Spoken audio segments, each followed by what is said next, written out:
Padre Fábio, como é possível crer em Deus em tempos tão difíceis? Como é possível nós articularmos dentro de nós a experiência do tempo? Tenho visto cada vez mais as pessoas se desesperarem por causa das coisas ruins que acontecem no mundo, porque não sabemos esperar pelo tempo das coisas. Fale alguma coisa sobre isso. Bem, foi justamente sobre isso, a Márcia de São Paulo, foi sobre isso que a gente começou falando, né, no início do programa. Eu gostaria de dizer que a experiência que nós fazemos do tempo, ela é diferente, cada vez mais diferente. Você não pode negar que a maneira como a sua mãe experimentava o tempo é muito diferente da maneira como você experimenta hoje. E vai ser cada vez mais diferente à medida em que essas gerações se renovarem. Porque o tempo, essa categoria, né, filosoficamente falando, é bonito falar sobre o tempo. Mas vamos falar sobre este tempo prático do relógio, da agenda, do compromisso. Nós realmente, você tem razão, nós não sabemos esperar pelo tempo das coisas. Porque nós somos fruto de um tempo, né, de uma época em que as coisas acontecem de maneira muito acelerada. O acontecimento de hoje, ele precisa ser resolvido agora, neste momento. Nós não sabemos mais dormir sobre as questões. É impressionante o quanto que a pressa do nosso dia a dia tomou conta de nós. E gerou um novo jeito de ser gente, né? É engraçado, é interessante perceber a grande mudança antropológica. O ser humano é novo, o ser humano é diferente a cada dia. E essa diferença está diretamente ligada à experiência que nós fazemos do tempo. Antigamente as pessoas tinham mais paciência com as coisas, elas tinham mais... tinham que esperar pelas coisas, né? A gente já deu esse exemplo aqui várias vezes. Hoje você compra uma roupa pronta, você passa, olha na vitrine e leva para casa. Antigamente não. Você já começava falando uns 2 meses antes. Ah, preciso comprar um tecido para fazer um vestido, para a festa do não sei o quê. Não era assim? Aí você comprava o tecido, pensava em qual costureira que ia fazer, procurava o modelo nas revistas. Eu lembro direitinho das minhas irmãs comprando revista para procurar modelo de roupa. Imagina que hoje existe isso, né? Isso é muito raro. Aí depois ia lá, comprava os aviamentos, depois de comprado o tecido, escolhido o modelo, comprava os aviamentos, levava para a costureira. Geralmente a costureira falava, eu vou precisar de uns 20 dias para fazer, que eu estou muito apertada de costura. E aí a pessoa esperava aqueles 20 dias. Aí ia lá, fazia a primeira prova, segunda prova, terceira prova, até que o vestido ficava pronto.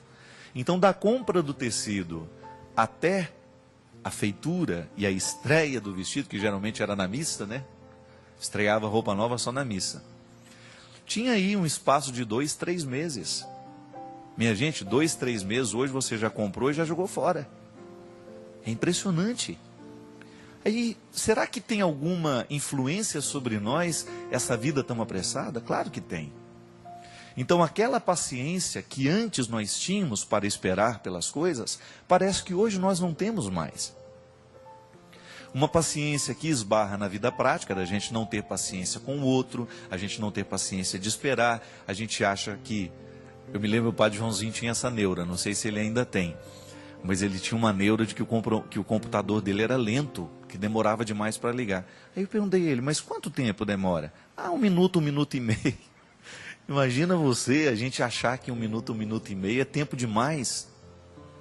E é verdade, pode observar o quanto que às vezes a gente fica impaciente quando a internet está lenta.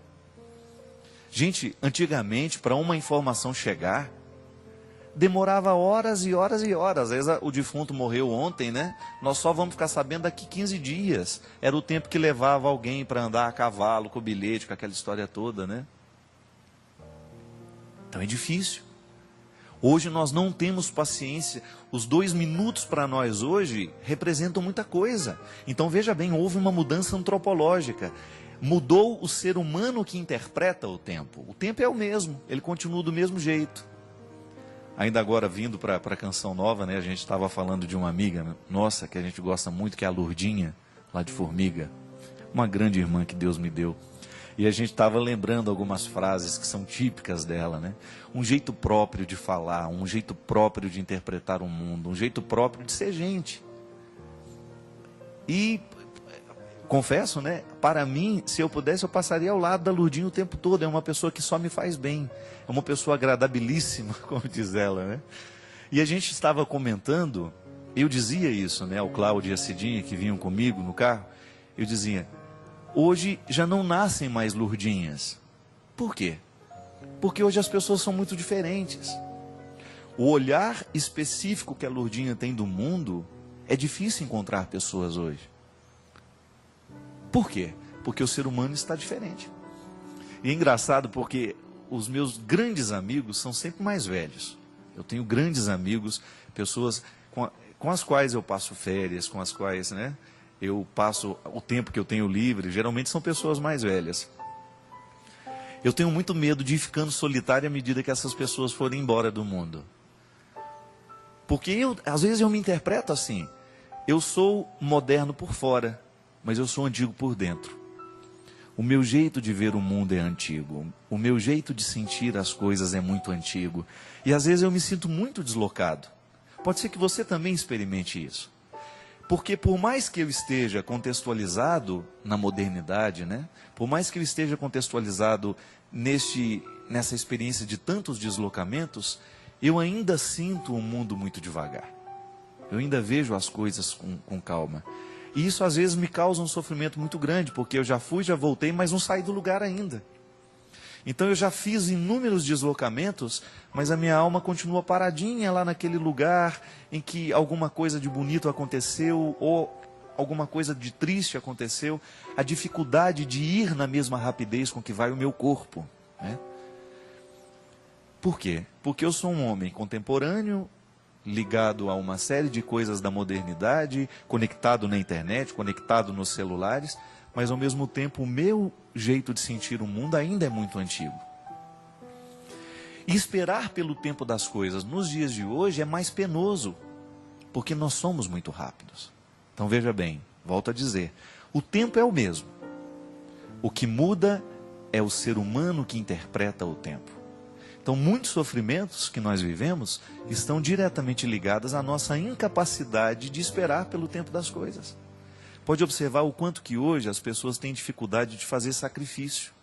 E eu não estou falando de sacrifício daquele de você se chicotear, de sentir dor, não. Sacrifício que está diretamente ligado às metas que nós precisamos cumprir. Então, digamos que eu tenho que fazer aquela prova, eu tenho que estudar para essa prova. Então eu tenho dificuldade de me aquietar, de estabelecer um tempo para esse preparo, de estudar, de me dedicar ao estudo que vai me capacitar a fazer a prova. Nós queremos já entrar na internet, pegar os resultados da prova pronta, ou então já termos por antecipação quais serão as questões que cairão na prova, para eu me dedicar o mínimo possível. E eu fico muito preocupado, minha gente, porque essa incapacidade de lidar com o tempo, de ter paciência com as coisas, vai gerando um ser humano muito preguiçoso nos dias de hoje. Um ser humano muito pragmático, que quer tudo pronto, né? É por isso que cresceu tanto a venda de livros de autoajuda. Muito embora nós sejamos classificados como autores de autoajuda, eu não acredito nisso. Porque eu não vejo em nenhum livro nosso uma proposta pronta. Leia esse livro e você vai ser feliz. Não, isso não existe. Leia esse livro e quem sabe ele vai ser um instrumental para você tomar as suas decisões, não é? Infelizmente compreendem o livro de autoajuda como um livro de receitas prontas, e não é bem assim. Nós precisamos refletir, nós precisamos pensar sobre os nossos problemas e agir, e viver o sacrifício que tiver que viver, e esperar pelo tempo que tiver que esperar, para a gente não colher o fruto verde. Quem tem muita pressa, come cru, não é a verdade? Não tem o ditado popular? Ou então a gente colhe o fruto antes da hora, porque a gente não teve paciência de esperar. Então, minha filha, crer em Deus em tempo de tantas tragédias, em que a gente é convidado a dar respostas muito prontas, vai ser sempre um desafio. Porque Deus não tem pressa. Muitas vezes é a própria vida que vai nos ensinar. A resposta que você queria exigir de Deus há 20 anos atrás, talvez você só vai tê-la hoje. Por quê? Porque você precisou passar por um processo de construção dessa resposta. Deus não é um pai que fica adulando os filhos, dando a eles os doces na hora que eles querem. Deus quer que a gente verdadeiramente chegue ao lugar que a gente precisa chegar. Ele nos dá a graça, mas a gente precisa fazer o esforço da caminhada. E às vezes é justamente não ter disposição para o esforço da caminhada que compromete o resultado final.